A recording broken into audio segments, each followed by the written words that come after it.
చిత్తూరు జిల్లా రేణిగుంట పట్టణంలో గ్రామ సచివాలయ సిబ్బంది ఏఎన్ఎంలు ఆశా వర్కర్లు గ్రామ వాలంటీర్లు ప్లక్లాడుల చేత పట్టుకుని ర్యాలీ చేపట్టారు. కోవిడ్ నియమ నిబంధనలు పాటించడం మరియు మాస్క్ ధరించడం, శానిటైజర్ ఉపయోగించడం, సామాజిక దూరం పాటిస్తూ మన కుటుంబ సభ్యుల్ని కోవిడ్ బారిన పడకుండా ఎలా పరిరక్షించుకోవాలనే అంశంపై అవగాహన కల్పిస్తున్నారు. హోటళ్లు, షాపులు, సినిమా థియేటర్ల యజమానులకు అవగాహన కల్పిస్తున్నామని గ్రామ సచివాలయం సిబ్బంది తెలిపారు. ఈ కార్యక్రమంలో ఆశా వర్కర్లు, గ్రామ వాలంటీర్లు పాల్గొన్నారు. రాజమ్మ ఈసారి కలెక్టర్ ఆదేశాల మేరకు 21 తేదీ నుంచి కోవిడ్ గురించి చర్చలు జరుగుతూ ఉన్నాయి. మా ఏరియాలో ఎక్కువ షాపులు, హోటల్స్ అన్నీ ఉన్నాయి. వాళ్ళకి మాస్క్ ఎలా ధరించాలి, హోటల్లో ఏమేమి జాగ్రత్తలు పాటించాలి అనేది మేము వివరించడం జరుగుతుంది. నమస్కారం అండి.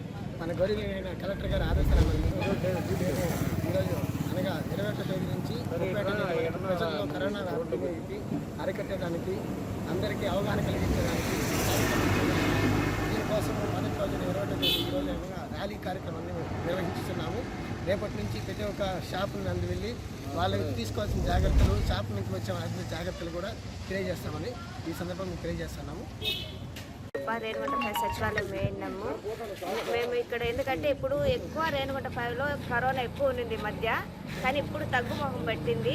ఇంకా కూడా అవగాహన కల్పించి ఇంకా మనము భౌతిక దూరం పాటించాలా, శానిటైజర్లు, మాస్క్ ధరించాలా, మన దగ్గర ఉండే అవైలబుల్లో ఉండే వాటితోటి మేము ఏమేమి చేయాలో అవన్నీ వాళ్ళకి అవగాహన కల్పిస్తూ ఉన్నాము.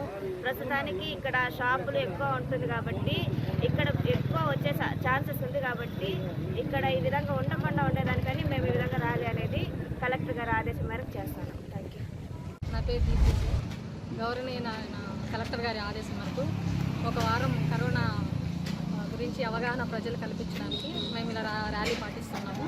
ఇలా ఒక వారం వరకు షాపులకి, ఏదైనా హోటల్స్కి, సినిమా హాల్స్కి వాళ్ళకి ఎలా జాగ్రత్తలు పాటించాలో, ఇంకా వచ్చే కాలం చలికాలం కాబట్టి ఎక్కువ వ్యాధులు ఇంకా వస్తాయో అనే అవగాహనతో ముందే ప్రజలకి మాస్కులు ధరించండి ఇలా నినాదాలు పాటిస్తూ మేము ర్యాలీ పాటిస్తున్నాం.